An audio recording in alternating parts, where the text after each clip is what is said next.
Pili po tayo kung ano mas healthy. Tuturo ko sa inyo, kamote ba mas healthy o saging na saba? Baka magulat kayo sa resulta nitong survey natin.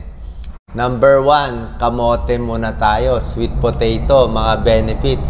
Sweet potato, maraming vitamin A. Pwede siyang boiled, baked, steam o prito. Pero mas gusto natin nilaga, di ba? Mas healthy kaysa dagdag calories kung mamantika.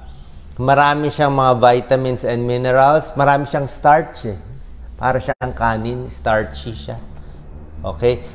Ang problema lang sa kamote, medyo mataas ang glycemic index. Ibig sabihin, kung may diabetes ka, hinay-hinay lang sa pagkain. Hindi ko sinasabi bawal, pwede kumain, pero hinay-hinay kasi medyo mataas glycemic index niya.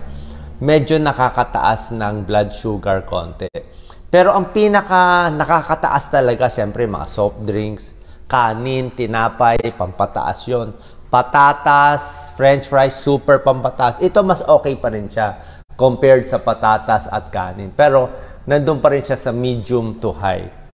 Kaya yung mga may diabetes, syempre, ano yan eh, starchy siya eh. Starchy Ilaga, pwede.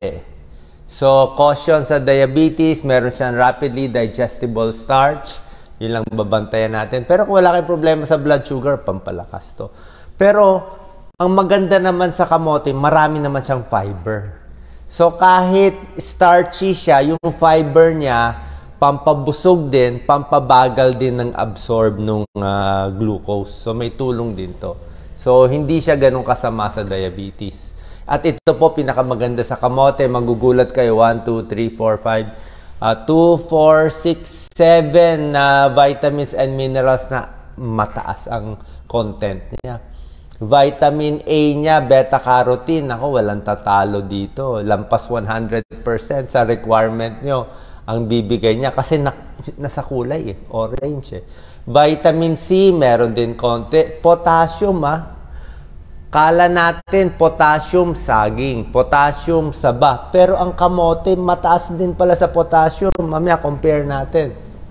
Manganese, B6, B5, vitamin E para sa balat, mataas din siya lahat. Mamaya, yung actual number, papakita ko sa inyo. Bukod dito, marami siyang antioxidant, mas orange, mas purple, mas matingkad ang kulay, mas maraming benepisyo.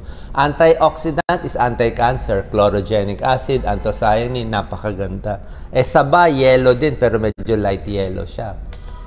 Okay, kaya yung team saba, kakabahan na. Tingnan natin Antioxidant, mas makulay, mas maganda. Ilaga lang natin maigi. So, vitamin A, sinabi ko, napakaganda, lalo na yung orange colored para sa mata. Anti-cancer, maraming antioxidants. Good for heart disease kasi marami siyang fiber. Nakababa ng cholesterol, maganda para sa mata, lalo na sa may edad. Hindi siya ganun mas okay siyang merienda kaysa sa yung mga puto, kutsinta. Nako, talo tayo doon. Biglang shoot up ang blood sugar natin doon. Obesity, mas okay ito kaysa sa mga kanin, tsaka yung mga kakanin natin na puro matatamis. Ito lang sinabi ko, kung diabetic, konting hinay lang. At kung may kidney stones, konting warning lang na may oxalate din siya. Tuber kasi siya, malapit sa lupa. So, may oxalate siya na baka lang makasama kung may kidney stones ka. Pero kung wala kang kidney stones, inuman mo lang maraming tubig, wala namang kaso. Semifinals muna. Kamote versus patatas. Sino panalo? Mas healthy ang kamote. Kasi nga, mas hindi siya nakakataas ng blood sugar. Okay? Patatas, healthy din naman. Kaya lang, ingat tayo. Talagang pang french fries yan eh. So, mas mabilis na magpataas ng blood sugar. So, ito, mas healthy siya. Tsaka yung dami ng vitamins and minerals, almost the same. Mas makulay pa nga ito. Tingnan naman natin favorite kong saging, di ba? Saging, lakatan, latundan, saba, o kasama to. Saba lang, mas malaki, mas makapal ang balat. Marami ding vitamin B, C at fiber, iron. O, tingnan natin Siyempre, saba, tulad ng mga saging, good for the stomach. Pang-ulcer, di ba sabi ko, may tumatapal, masakit ang tiyan, nagtatae. Saging talaga, brat diet. Pwede pang turon, dilagang saba. Metabolism, mga tennis player, saging kinakain, di ba? Saba, pampalakas. Runner, yan. Yan ang pwede sa'yo, di ba? Ang bilis ibaon. May mga pag-aaral, ang saging prevents stroke, prevents asthma. Asthma sa bata. So may tulong. Malamang sa dami ng potassium niya. Potassium, mas stable ang puso. Stable ang puso, mas hindi ma-stroke. Maganda circulation, may iron din ng saba.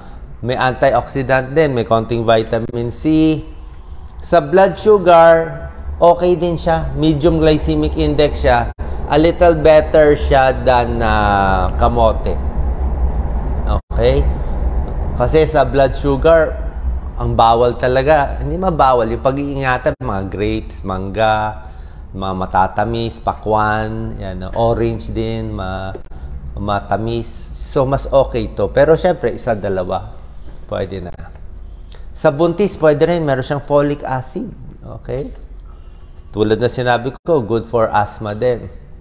Maraming benefit ang saba, ha? Okay? Pwede sa mga may hangover. Pag uminom ng alak na lasing, next day, bigyan mo ng saging na saba. Mga malakas manigarilyo, ayaw tumigil, gusto pa rin manigarilyo, bigyan mo ng saba. Pwede rin. Yung vitamin B nakakatulong. Okay, hindi nababawasan totally ang peligro ng alcohol and smoking, pero nakakatulong siya sa mga withdrawal. Sa buntis, pwede rin, pampalakas, potassium para sa muscle, laging nagka-cramp, so ang daming benefit na saba. Diba? Huwag lang sobra dami ng saba kasi minsan may allergic reaction sa isang component sa saba. So, ito na yung resulta. The results are in saba versus kamote. Sa dami ng fiber, o kayo magsabi, sa fiber, anong mas maraming fibrous? Mas fiber ang kamote. Ayan, 16%. 4 grams, 3 grams. Sa sugar, anong mas matamis? Mas matamis pala ang saba. Mas konti ang sugar nito. Tignan nyo naman sa vitamin A, tinalo ng kamote, grabe ang kamote. 135% ang vitamin A niya. Ang 100 grams, sobra-sobra siya. Talon-talo ang saba. Sa calcium, panalo din ang kamote. Iron, panalo din kamote. Potassium, di ba? Isip natin, potassium, saging. Patas sila, 422, 449. Panalo pa nga konti ang kamote. So, wag natin babaliwalain pala. May B1 and B5, panalo ang kamote. Pero sa B6 naman, panalo ang saba. So, B6, potassium, vitamin C, panalo ang saba. Dito rin sa iba. Pero dito naman sa copper, manganese, phosphorus, and zinc, mas panalo ang kamote. So, ang daming benefits. Kaya pala, Doc Lisa, nilagang kamote tayo. Tingnan nyo. Sweet potato, panalo dito. Sweet potato, ang panalo, andito yung sweet potato, panalo yung green, Vitamin A, marami sweet potato. Calcium, phosphorus, less sugar, panalo sweet potato. So, sweet potato, both high in fiber and potassium. Sweet potato, less sugar. More beta-carotene, panalo sweet potato. More thiamine, B1 and B5, excellent source of vitamin A. So, kung titignan mo sa dami ng vitamins and minerals, nilagyan ko ng star, mukhang panalo pa lang ang kamote. So, nagbago isip natin lahat, di ba? Wag natin sasabihin kamote pag mahina mag-aral sa school kasi ang dami niyang benefits. Pwede ibaon. Pero para sa akin, ay gusto ko pa rin ang saba dahil ang bilis ibaon. Ang bilis dalhin. Very available. Lalagay mo lang sa bag mo, pwede. Diba? Ito, paano mo lalagay sa bag mo? Lalaga mo pa. Ito, pwede mo kainin ng hilaw. Diba? So, marami pa rin siyang benefit. Diba? Like sa hangover, sa smoking, sa ulcer, sa muscle. At very readily available. Pero kung may chance kayo kumain ng kamote, huwag natin papalampasin kasi ang dami rin nitong mga vitamins and minerals. Salamat po.